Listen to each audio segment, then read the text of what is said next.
Stephens, and we are so excited to have you here.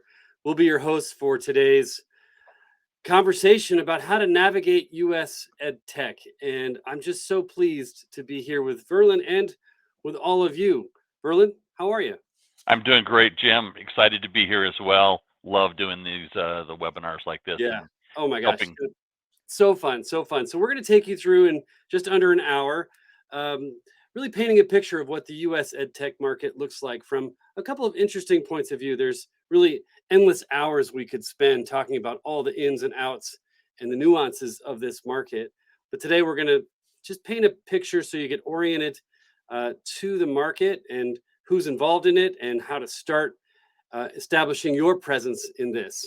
And I'm just so pleased. I have you on camera here, and I'll be looking at my notes. And we also have a chat feature in the webinar. So if you're so inclined, we'd welcome you to try that on for size. Let us know who you are and where you're from. We'll start that conversation, and we'll be tracking that in the background.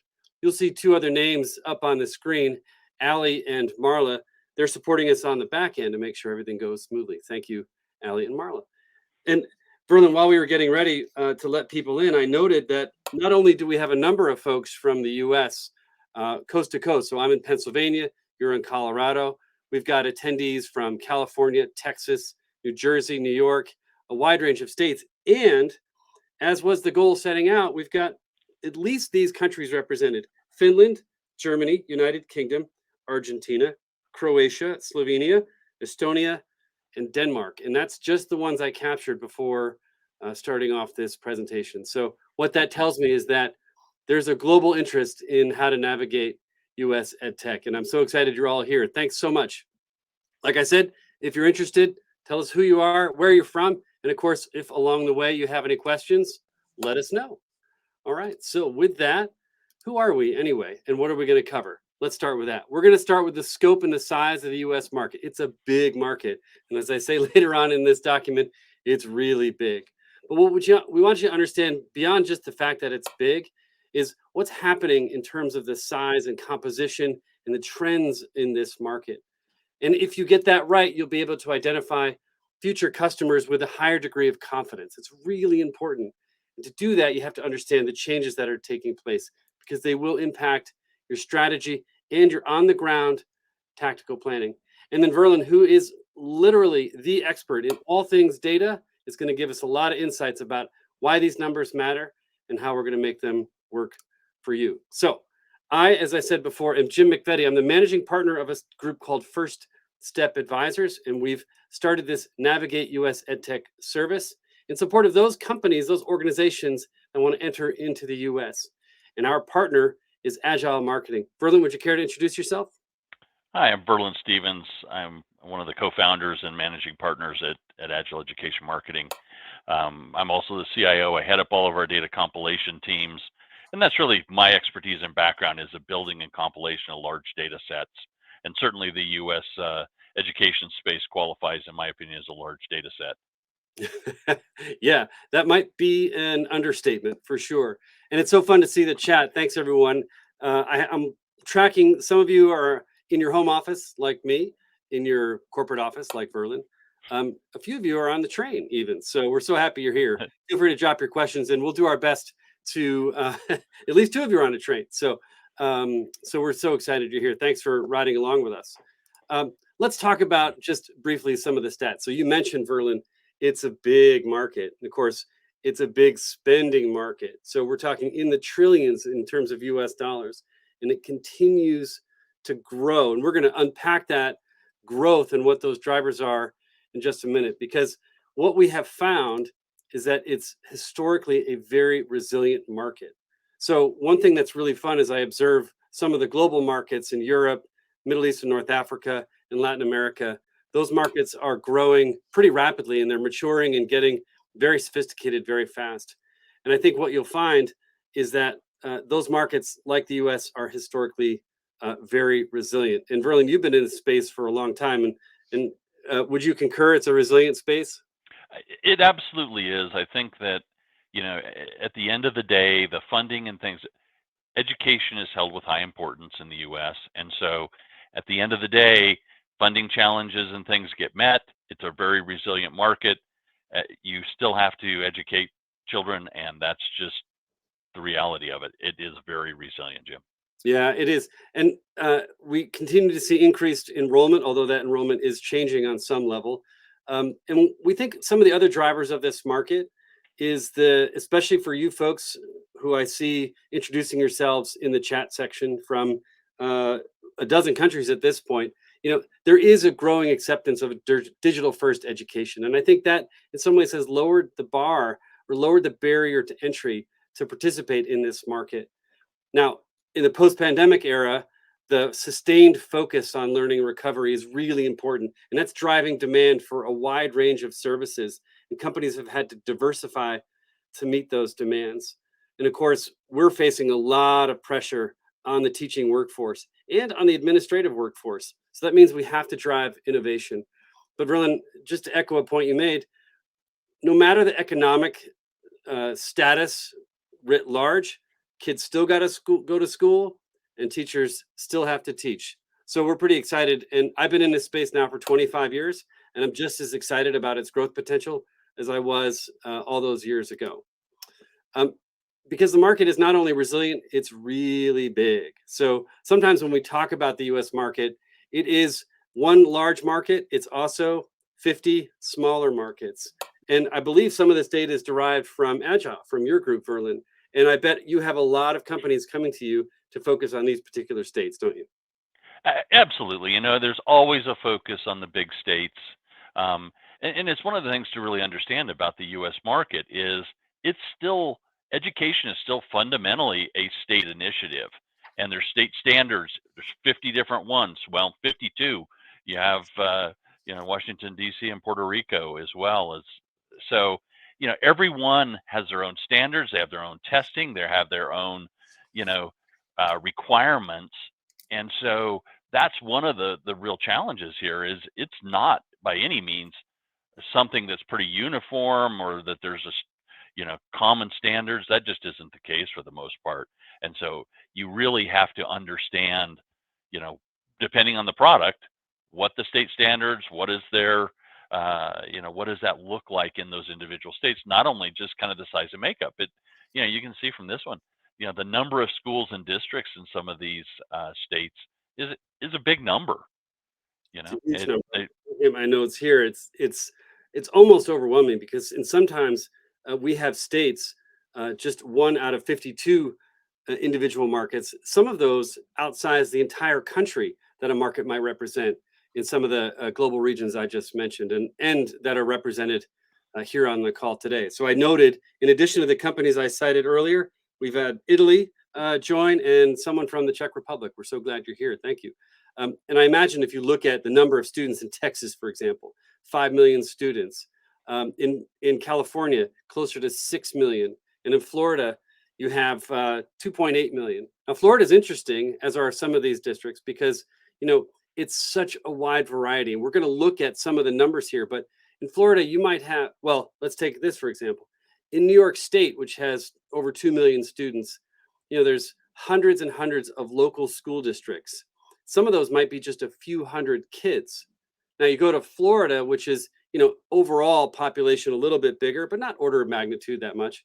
But look at the difference. There's 700 school districts in New York, and there's only 73 in Florida. So in Florida alone, you might have a district like Orange County, for example, which is where, Orlando is centered, for example, which everyone knows is the home of Walt Disney. That district alone has 200,000 students. And so not only is it big, it's incredibly complex. And actually, you put together a really interesting image, Verlin, of how the demographics in terms of enrollment does tend to shift. Let's take a look at the animation that you created, and I'd love for you to walk us through what you put together here. Yeah, so I was trying to create some kind of visual cue as to what this, districts look like. And so this is a 3D map of the districts in the US where we can kind of zoom in. And the Z-axis there is the number of students in a district. And so you can see pockets of big ones. But as we zoom in, you'll see there's lots and lots of very small districts. The elevation change on the Z-axis doesn't really exist much. And as we zoom in here on New York State, you can see that the wide variety of these, and every little town, has their own school district.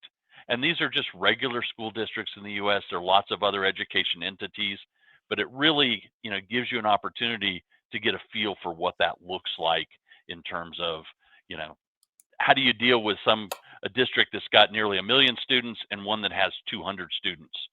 Yeah. It's a challenging space because of the size disparity. It's an incredibly challenging space. And if you were unable to see that visual, my apologies. We will send a recording of this later on, and you can always follow up with us individually. We're happy to support you however we can. Now, what's interesting, that graphic represents just the disparity there, and a lot of times folks are left wondering, well, how do I break this down? Talk us through how we drill down on district enrollment. Yeah, I like to think of it kind of tiered like this, where, there are various size districts. And we talked about, New York City used to be just over 1 million. Now they're just under 1 million. They've dropped a little bit, but there are really only 30 districts that are over 100,000 students in the country. So most, and the decision making there is very distributed. A lot of times there's sub districts. You've got lots of assistant superintendents, or in some cases they're actually titled superintendent of the sub districts. And so, trying to get into those can be really challenging. And then, you've got a couple of middle tiers where greater than 4,000 or greater than 10,000. There's a couple thousand districts there, 2,500 districts that are pretty solid in terms of, their spending, their number of students and things. And then we really have the small district.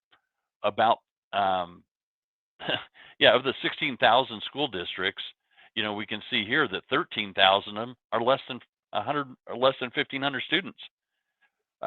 Well, greater than 15, less than 4. So less than 4,000, and 10,000 of them are less than 1,500. I worked on a project a number of years ago with Pearson, one of the largest providers of education information, and they did really well in those top 2 tiers. They had a direct sales team. They were out. They got into the districts. They met with people, and they were targeting that top 1,000 districts. And then on the bottom end, they did really well with the small districts with their direct marketing, because you don't have many decision makers. You might have a superintendent, a principal or 2, but the number of people and the amount of collaboration was relatively small. They did very well there. They really struggled in that medium tier, where they just didn't have an approach. They're too big for a direct marketing approach, and there's too many of them to go visit every one of them, face to face. And so even somebody as big as Pearson, as good as their marketing team was, they still struggled in some of those mid tiers because they just didn't have a super good strategy there. Yeah, it's interesting to watch, especially folks that come in from outside the U.S. and want to establish a base here. Picking your spots is really important, and a lot of the coverage and the center of gravity seems to orbit around the big districts. So if you can get into one big district, then you're pretty well set. That is an interesting mindset, but it also has a kind of a sense of false hope attached to it. For one thing, it's very hard to get a district-wide adoption among those very large districts. They have a very high bar for efficacy, for a track record in the US, and they want to know that your organization's able to withstand their high intensity needs in terms of service and support. So we often coach companies to come in and not focus on that at a district level, perhaps on a school by school level inside those districts for an upmarket strategy. But we do like the smaller district kind of effort. And we also, to answer Joanne's question I think she's from Copenhagen. Thank you, Joanne.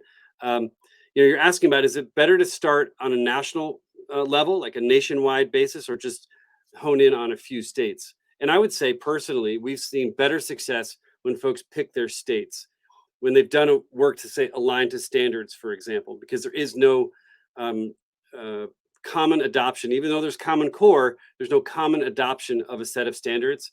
So you pick the states to which you're aligned and which have the district size and enrollment type that you think will best work for you. And also you can really manage costs that way. If you start to go after a national data set, or like Verlan said, trying to get into all those districts all at once is a really big lift. So good question, Joanne. Thanks for that. Um, let's visit these numbers some more. And Verlan, I love this because you are a numbers guy. I mean, you are really into the numbers, and the market is big. I mean, we're talking about the educational institutions approaching 140,000. So help me wrap my head around this number, because if I was just coming into this market, man, I wouldn't even know where to begin. You know, and I think it's really, you've got to really kind of break it down and look at, we talked about, breaking it by states. That's been really effective for a lot of people, where you can reference the state standard, you can make sure you've got the alignment, you've got the efficacy you need there. So I think part of it is just starting, it's the same way you eat an elephant, it's a bite at a time. And so you just got to break it down to be something that is manageable from a sales and marketing standpoint. And whether you're focused on elementary schools or secondary, very few people have a product that spans the entire K-12 space. And so it's important to be able to identify exactly what the group of schools or districts that are most likely to be candidates for the product. And that's one of the things, we use with our data. We carry almost 600 different data elements on a district, where we really allow people to identify, what LMS system they're using, or what SIS system they're using, or, is this school struggling with test scores, and really allow you to have a targeted message that goes into that specific school or district that aligns with what their needs are. I think that's an important thing, is to really understand, and you can do that from that depth of information, really understand, what's likely to be the challenges at this school. Yeah, it is important to really start to um, take a very big market and break it down into where you see the strengths are. Now, the one thing I would pause on, though, is particularly if you're in a startup phase and you're trying to build out a strategy, an area of focus, and or you have, say, investor discussions coming up where you want to talk about what's going to be a big growth accelerator for you. Some of these numbers will really reinforce your strategy. So global expansion is pretty exciting for sure, and you have a lot of markets to think about, no doubt. I would argue that the U.S. market is perhaps among the most compelling, not only because it is so big, but it's also from a data standpoint and from a marketing sales standpoint, it's pretty mature. We use a lot of proven strategies to come into this market. So at the first level, if you want to build your case, you can use these numbers to say it's a really big market. And if you want to underscore that case, you can compare it to some of the other markets. Now, size isn't the only thing that matters, but I find it really interesting when you talk about the total number of primary, secondary institutions in the US versus some of the markets that are represented here on the phone call today. So if you achieve saturation in your market, you're still at a fraction of where you might be in the US market. To say it another way, to be successful in our space, you might only need 5 or 10% market share to surpass what you might get countrywide at saturation. I find that to be a really interesting way to look at this particular space. I don't know, Verlin, if you have anything else to say on that, but I just No, I love. agree with you there, and I think it is, it's geographically spread, it is culturally spread, it is, it is, the numbers are just big. There's a couple of questions that come in, Jim. One of them, Jennifer asked about RFP submissions. Yeah, At least my opinion is, by the time an RFP is written and released, they've targeted somebody. And so if you're not in on that pretty early in the process, it's probably going to be written around, whoever they're looking at as their primary vendor to choose. Your opinion, Jim? yeah, I would agree with that. RFP, or request for proposal, because I know English isn't the first Mhm. language for some of the folks on here. But those RFPs, exactly right. They're what the district publishes and invites response to for systems adoption, curriculum adoption, things of that nature. A lot of times, those RFPs are written in service of a particular vendor or a particular kind of vendor. So the key thing is that RFP submissions are not really a marketing strategy. They're capstone to your sales strategy. But a couple of other things that I find interesting about the RFP space. They're public record. You know what else is public record? The agreements. So if you are looking to understand what's happening in this space, it takes a little bit of effort, but you can find through public records, either online, just hard, internet searches with a lot of different keywords, or through a public records request, you can actually find the contracts that vendors in your segment will sign with school districts. We like that, not only because it gives us an understanding of where competitors are active, but it also gives us a really sense of pricing and price variation. A lot of times when you enter into the US market, you have to adjust for different pricing scenarios and price sensitivities. So RFPs, I'm glad it's a keyword here in this conversation because it can be used to help improve your competitive intelligence and your market intelligence. It's an exercise we do on a pretty regular basis. Now, another question that came in, I just want to honor that it's here, is how do you go about finding state-specific standards? Those are also published in open records, but also there are organizations that specialize in exactly this work, helping companies align to and adhere to standards on a national and a state basis. Follow up with me directly. I'm happy to make introductions specifically to those organizations. They're really, really good at it. All right, I want to shift gears a little bit because we've talked about the big numbers, but the numbers are changing. And so one thing I want to start with is the demographics are changing inside the schools. We're going to go look at enrollment figures and things like that. But, especially if you're new to the US space, I find this to be really interesting because historically, the white population of students was the dominant population. And that actually has led to a lot of, there's been a lot of like reconciliation about culturally relevant materials and culturally responsive materials and instruction. It has also, the changing demographics have really affected how companies present their products, not only in terms of representation inside the product, but also how their teams are composed. So it's a fascinating nuance in terms of what the U.S. is grappling with. So if you pay attention to some of our societal issues on a high level, that we're working through a lot of stuff as a nation, and as a lot of nations are, and that's showing up inside of schools. So one thing we try and coach international companies entering into the U.S. be prepared to study and understand what's happening around the changing demographics because they are changing. In this stat, for example, it shows that the racial ethnic distributions of public school students have shifted.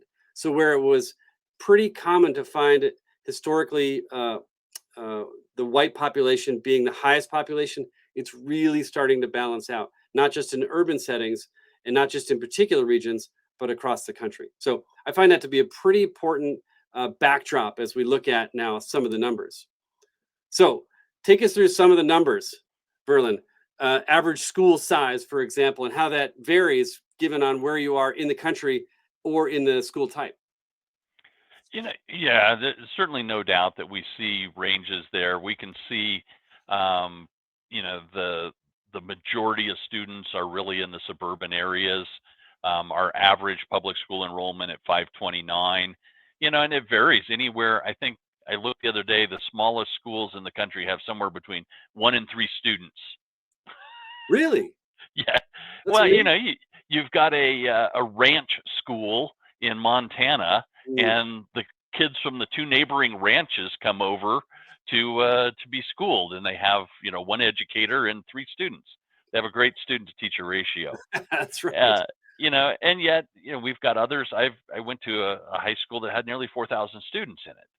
And so, and there's some that are slightly larger than that. We get some in Colorado here now are a little over 5,000 students. And so that's kind of the range is, 3 to 5,000 in a given building. And, it's a big range in terms of just kind of dealing with that. And, to the point of, percent of students, there's real differences between the challenges in a suburban school versus an urban school versus rural schools. And it's all over. I saw a thing recently where one of the rural school districts in northern Colorado both the superintendent and principal, they only have one of each, were trading off driving bus every other day Mm. because they couldn't hire enough bus drivers to fill the routes. Yeah.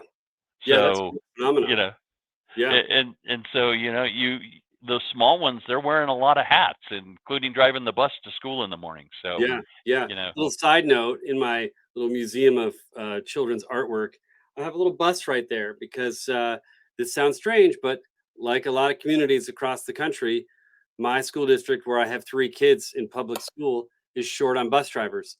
I work for myself from home. I got my bus driver's license, and now on occasion, when needed, I get behind a wheel. It's amazing. It's, I love that. yeah. You So and the superintendent. exactly, exactly. Now, totally beside the point, but kind of fun. And also, just in case you're wondering, why is there a school bus sitting behind Jim? That's the story. But you're right. And actually, it's to think about the different size districts. We're going to explore those numbers in a couple of different ways here. I'm looking at my notes, but I do see a question in from Diana. Thank you. Um, when it comes to decision making, can schools decide which software they buy, or is it at a district level? And there's 2 things I want to mention. One is, in a couple of weeks, we have another webinar, part 2 of this series, where we're inviting 3 superintendents, 2 from New York, 1 from Texas, and we're going to get up close and personal. So if today we're looking in a panoramic way at all the numbers and the stats and the data in our market, in 2 weeks' time, we're going to get up close and personal with the decision makers at a district level. But the second thing I would say is, to answer your either or question, I would say yes. I know that's kind of frustrating, but schools have a certain threshold under which they can spend money. And sometimes that's for curriculum, activities, certain kinds of software. If they can spend and manage that software within a school building environment, they're free to do so. Where it gets complicated when they go above a certain spending threshold, and that varies from state to state and from district to district, or when it requires technology support for rostering, for example. So for provisioning student data from its student information system, or its student management system, as it's called elsewhere, into those applications, generally that is the trigger for district involvement, because that happens and is managed at a centralized district level. So we see a lot of variability there. We like the school by school approach if you're just starting out. If you concentrate inside a district, then we apply an account-based marketing strategy to help move you up market from schools into a district level. So that's a little bit of the answer to Diana's question. I see more coming in, and I'll have to take a minute just to read through this. But I want to, as I do that, I want to talk about then not only the numbers, but let's look at some of the spending. So we mentioned, for example, on the previous slide, student enrollment per school, about 529. That varies. And average class size, 24. That also varies. We have students, for example, in my relatively well-off suburban school district. Some of my students are in classes with 28 or 30 kids. So it really varies, as does the ratio of student to teacher. Um, so we've got some of those numbers, but how does that translate to market opportunity? And an interesting stat is, roughly we spend about 13,000, a little more than 13,000 per pupil. Now, let's break that number down just a little bit, which is what are we spending on? And a school district will tell you they spend about 80% of that money on salary. So that leaves, let's see, well, maybe about $3,000 left for spending on non-salary. And then you have to keep breaking that down because, like elsewhere, school districts are basically small cities because they accommodate, transportation, food, mental health, physical health. They accommodate safety and security, and the business of teaching and learning, and facilities and sports and so on. So there's a lot of different ways they can spend that money. But you don't need a ton. If you think about it, you might have a product that costs a school or a district, anywhere from $3 to $10, and you can get aggressive. But let's say that's an average for a SaaS-based business, something like that, just roughly. It's less than 1% of the overall per pupil expenditure. So you're not trying to go after a big percentage of the per pupil spending. You don't need much in order to achieve a lot of growth. And I find that to be very reassuring. And given that it's a resilient market, there's a lot to look forward to. But the interesting thing I find is that even that small bit of money that you're going after can be really hard to go after. And why is that? Well, unlike a lot of countries that operate with a Ministry of Education that can dictate, or I should say, designate a lot of funding and purchase selections, we we make it really complicated. So look at this, for example. Federal funding is about 8% of overall expenditure. State, just under 47, and local, I'm talking here, local, my community, accounts for almost half of the funding. So what that means is every little bit of funding and spending and investing is under close scrutiny. We're going to talk about who are the folks looking at that money, but I just want you to be aware that it's really hard to go after a state and say, we'd love to sell this to you at a state level. It happens, but it doesn't happen often, and it doesn't happen to new early stage companies. So it's just something really interesting to unpack. And Verlin, I bet you see this quite a bit in the companies that you consult with. Absolutely, and I think that's a lot of times it's built from the bottom up, where you're starting with individual schools that then you can identify and group together as districts and reference sell within a district. And if you can gain the traction in enough districts, then there might be an opportunity for a state level sale. We've got a client tutoring company that closed a big state level sale recently, and that was for them a huge feather in their cap to do that. But it's super challenging, and as you said, there's just a lot of scrutiny. Whether it's local taxpayers, whether it is, you know, we've got increasing attendance at board meetings and things, and sometimes they can get kind of rowdy. And That's right. the state level, the state controls a lot of purse strings, and they get to decide how a lot of different money, particularly even the federal allocations, all flow through the state. The state has their fingers in all of that, so they're a big player in how that is spent and done. Yeah, being really fluent in the funding scheme that we use here is important. Now, the federal Department of Education sets direction through a reauthorization of federal legislation. Oftentimes, that's pretty biased towards assessment and a certain set of standards. But it also preserves some sacred funding, like for special needs, for example. And what we see those are called entitlements, which means literally you're in. If you're a student, if you have a student who has a special need, for example, you are entitled to additional funding to support that student.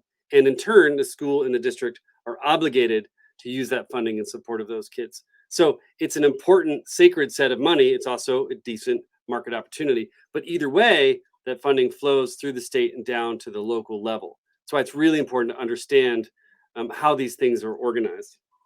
It's also important to understand who's at play here. And we throw up some stats here about teachers and principals. So FTE equivalent is a little over 3 million teachers. It's a really, really important number. It's a big number.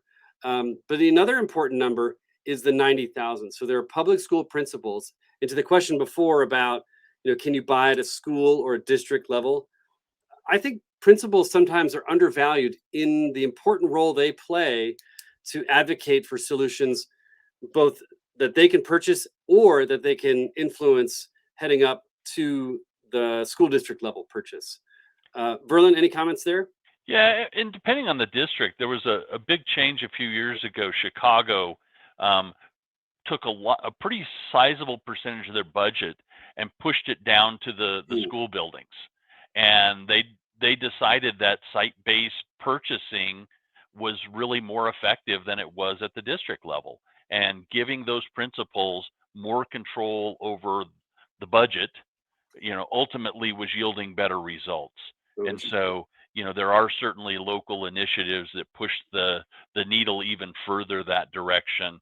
But ultimately, I think the principals are such a key part of the decision-making process here. Yeah, it's massive. Also, just to underscore a point I made earlier, it's important to be very thoughtful about the demographics, the composition of this workforce. Three-quarters of all teachers are women. And setting aside the commentary about what that means, just from a pure marketing and sales perspective, you have to be dialed in to both the composition at a teacher level and a principal level. I think it's also important to understand the racial demographics. And I want to include this here for two reasons. One is race is a really big topic in US education at every level, whether it's anti racism efforts that some companies we work with, for example, are trying to foster, or in making sure that you have culturally relevant and culturally responsive materials. But also, it's really important that you understand who you're showing up and sitting across from to consult with. The demographics are changing and there are efforts in place. But if nothing else, if you're not comfortable or maybe don't have a lot of experience talking about that, one homework assignment is to get comfortable talking about that. It is really important in our space to be very tuned in to the nuances there. So we've painted a pretty big picture. Like literally, we have a lot of colors on there, and we have changing demographics. We show you how big the market can be. We show you how massive the numbers are, and also how complex they are and how they're changing. But let's dig in a little bit and talk about who are the stakeholders. We've referenced some of them here. And Jennifer, this will be interesting for your question because you mentioned trying to purchase marketing lists to create email campaigns. And so spend some time thinking about the stakeholders, the decision makers, the influencers that we're going to introduce here. And one thing I like to do is start with the overall structure of the organization here. Now, like I said, we have a federal Department of Education, and we have 50 states and 2 territories that we represent. So much happens at the local level. And Verlan, would you care to narrate this, or I can walk us through it? It's your choice. No, I'd be glad to hit it, Jim. As we see here, the local school board has a lot of influence and control. The superintendent reports directly to them, and ultimately most superintendents are one board vote away from not having a job. So their job is to keep the board happy if they want to continue to maintain their position. And so there is a lot of interaction there, and depending on the topic, they have a lot of influence. When we drop down below that, we have the administrators. So the principals, assistant principals, director of curriculum, there's leadership around, the director of elementary education or assistant super of elementary or secondary education, instruction and curriculum department. There's always an operations department. Somebody's got to keep the lights on and pay the bills and those type of things, technology and media. And as we've talked about with the increased turnover, we see roughly a 20% turnover of teachers every year, teachers and administrators. It really is non-selective that way. Yeah. Superintendents was almost 30% 2 years ago. It was a massive number of superintendents turned over. That's interesting. I didn't know it was 30%. I knew about the 20%, but I didn't realize at the district level it was turning over that much. That's pretty fascinating, actually. It really is. And what I think is really important here for a lot of reasons is, understanding the structure of the market. Now you see, for example, for our attendees, if you see school boards sitting at the top of this pyramid, what I don't want you to do is think, yeah, that's the group I want to go after. School boards do not make purchasing decisions. They approve purchasing decisions. So that's a very different thing. They're not in the business of evaluating the validity and the reliability. They're not looking at the efficacy. What they're usually looking at is, have the teachers and the administrators vetted this product? Have they allocated the budget? And will it work for us? And then they go through the approval process, but that's different than making the decision. And that kind of holds true for the district superintendent as well. So we don't actually coach folks to go after district superintendents directly. Instead, we coach folks to go into administration, instruction and curriculum, operations, technology and media, and sometimes HR. We're actually going to introduce a set of titles that you should be aware of inside. And we draw these from the Agile data set, but really what we do is we think about them from a strategic standpoint. We create message mapping that aligns our value or the value of our clients to those individual personas. That gets us a really strong result.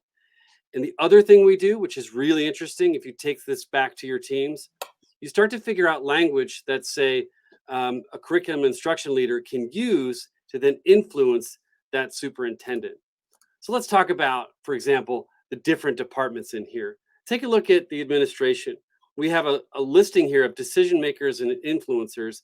And Verlin, I bet you're talking people through all these titles every day, aren't you?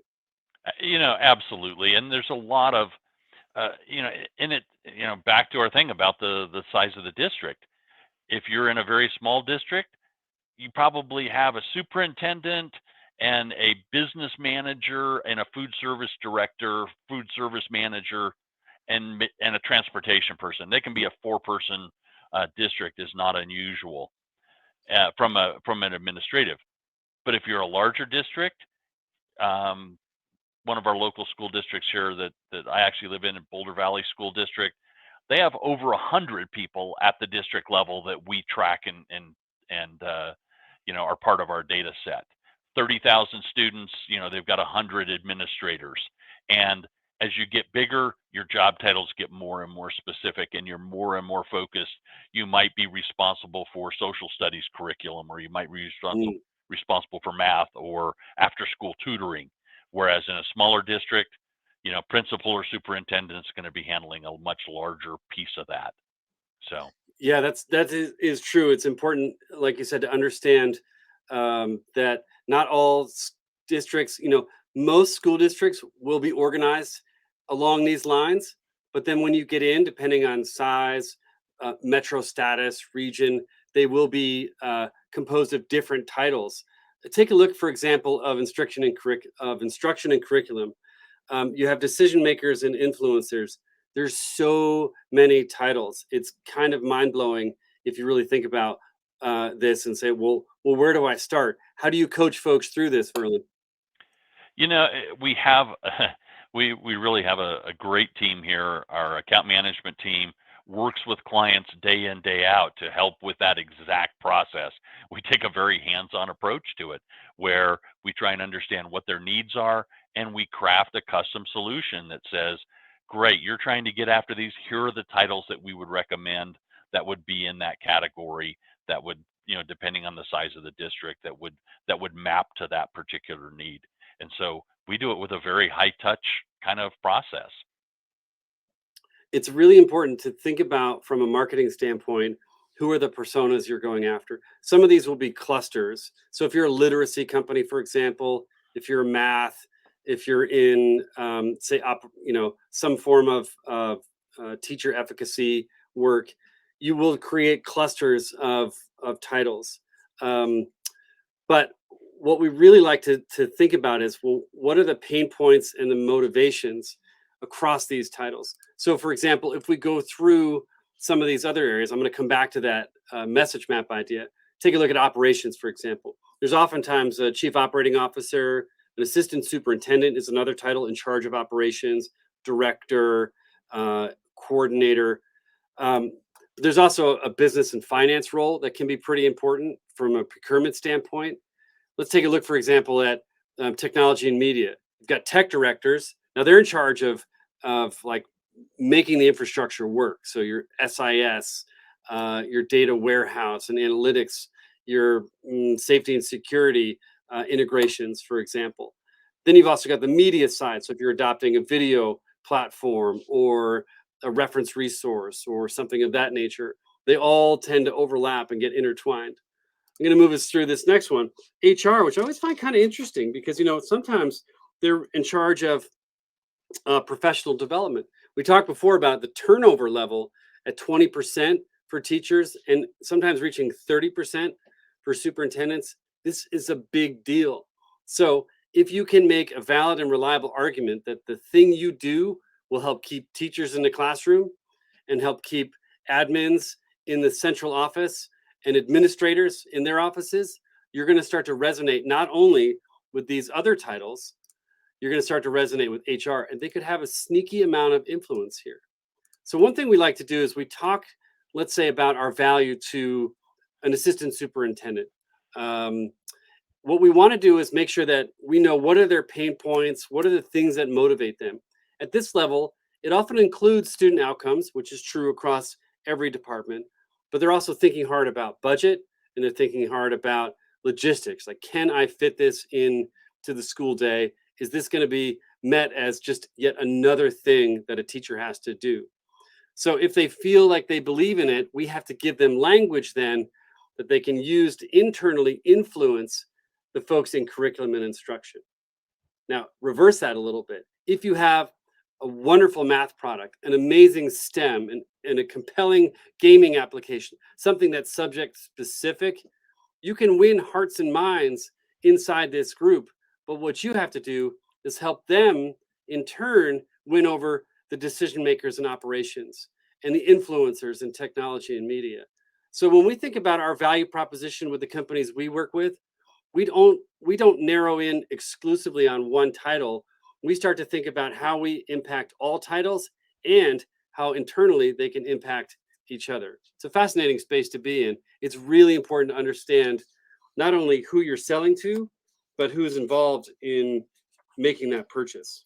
Well, and it's a very collaborative and distributed decision making process Yeah, it is. It that really that is. quite often starts with teachers themselves bringing a product that they've seen or heard of, or somebody else has recommended up to a principal, and then the Yep. principal taking that to the district. And so there's a lot of influencers in that decision, and so that piece of it is one of the challenges. And I think on the top end, while you talked about not marketing directly to the superintendent, I think an awareness there sometimes is really critical. I know as a senior manager, when something comes across my desk and I'm ready to sign off, particularly a large purchase, Good I point. sure would have liked to hear about the company beforehand. I would like to have some idea that this is going to solve the needs, and not just depend on what's in that particular proposal. Yeah, that's a fair point. It is an argument for branding for sure, so they have some familiarity. It's also an argument for making sure that when you tell your story to the folks operating underneath that superintendent, that they can tell it in their own words up to that superintendent. We find that to be tricky for a lot of companies to navigate. Something we do quite a bit. We really love that part of the storytelling. Here's where this becomes, let's say, really real, not only in your marketing messaging, your data selections and pushing out, but let's say, for example, conferences. One thing we often see international companies do is in trying to learn how to be in the US market, they will stand up and exhibit at either a local or national trade show, sometimes for technology, sometimes for superintendents. And what's interesting is we literally just met a company from Spain here in rural Pennsylvania who was standing up a small exhibit in rural Pennsylvania for technology teachers, coaches, and directors. And soon after, they were going to Texas for a superintendent's conference. And it was a really interesting point of entry that we see over and over again, where essentially you land here in the hope that you meet some folks and start to build a conversation. It's a big investment if you're sending 3 or 4 people over from Europe or from Latin America into the market. It's a lot of time and opportunity cost. But here's where it gets really interesting, which is you have to be prepared not only to say, meet the teacher where they're at. So if a teacher comes by, oftentimes what they'll say is, well, I'm just a teacher. I don't have any influence. So you have to be ready to turn that around and say, well, we're so glad you're a teacher because that's who we really honor and serve. But we also know you must have influence. Otherwise, your superintendent wouldn't have sent you here. So let's talk about how we can use that to get you what you need. It really changes the whole conversation that you can have with a teacher. And when you go from that teacher or tech director conference down to the administrator conference, you have to think differently about that administrator here. You have to help them understand that this is the thing your teachers are going to love. So, in some ways, when talking to a superintendent, you don't only have to talk about what they need, you have to talk about what everyone else needs along the way. And being able to do that in a really tight and organized fashion can be difficult if you're just arriving and hoping that you bump into the right people. So that's an important piece of navigating the market, whether it's digitally, online, through email and social ads, or it's literally physically being here. That navigation piece is critically important. Okay, so I know we've talked an awful lot about these folks.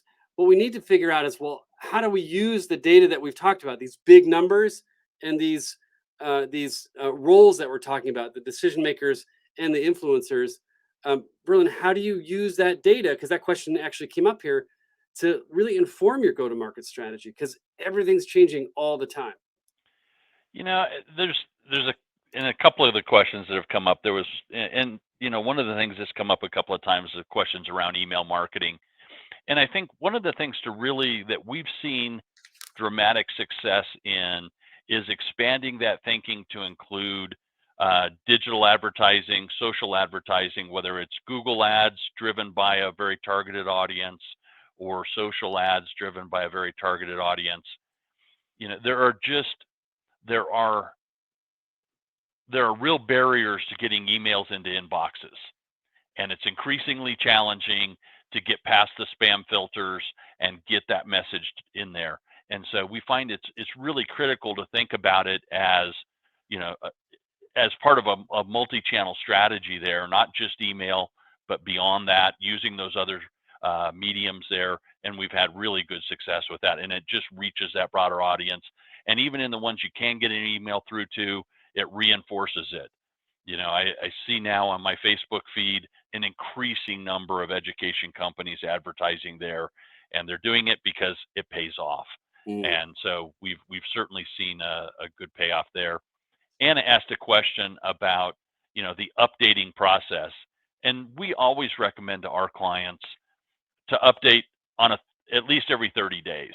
Oh, A interesting. large percentage of our clients are actually directly integrated. We integrate with uh, all the major CRM systems and marketing automation systems, and we'll push data as much as weekly, in some cases nightly, to them.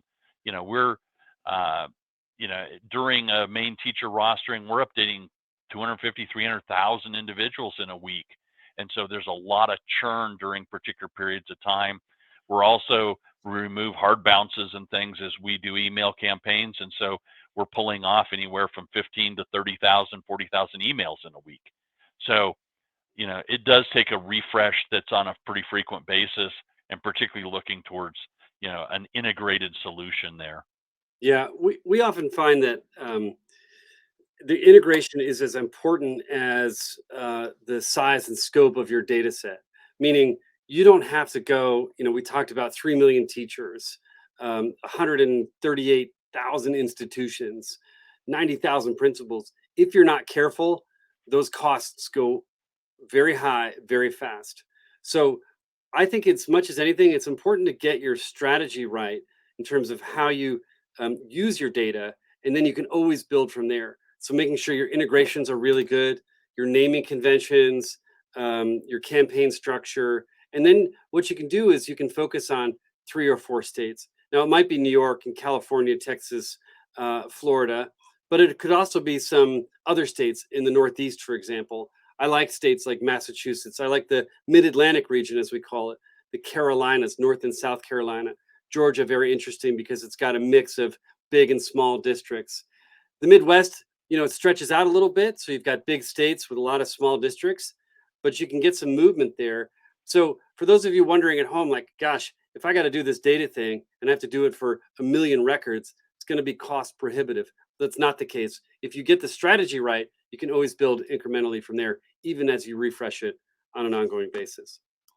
Um, I realize that we should talk a little bit about, well, who the heck is Agile anyway? Give us the 45-second version of what Agile is all about. We're Agile's role is to be the connector. We're the people doing the introductions here. We maintain that database of, if you include all the higher ed and things, about 7 million educators in the US and 350,000 buildings, anything from early childhood through higher ed. And so we work very individually. Every customer solution, as I mentioned earlier, is tailored to their needs and their target. And so we're really working to build those. We do that through data leases. We also do a lot of database services work where we're matching people's files, cleaning up, helping identify those teachers that are no longer there, or those principals or superintendents. We do a lot of data enhancement work. I talked about the integrations where we integrate with various products and allow that directed fusion of the information coming in. And then we work on the engagement side. We do run a lot of targeted digital campaigns for our clients, targeted social, as well as email deployments. And so we do work on that engagement side, but it's all about finding the right audience and helping you get to them. Well, we've had a lot of success partnering up with Agile, just because that data set is so strong, and that as a part of strategy, it's like I said before, it's not just about arriving here. We want you to know you're very welcome, and I'm very excited about the interest. I've noted that we've got additional folks here from Colombia and Switzerland and Canada, on top of the 11 or so countries that I mentioned before. And one of the reasons we wanted to do this kind of webinar series and this level of support for international companies is we want you here. We need you here. We have a lot of great innovators that are born and bred here in the US, but we know there's a ton of innovation happening on the global scene. And we think our students here in the US will benefit. And in turn, we think it'll present a really compelling market opportunity for any company that wants to do that.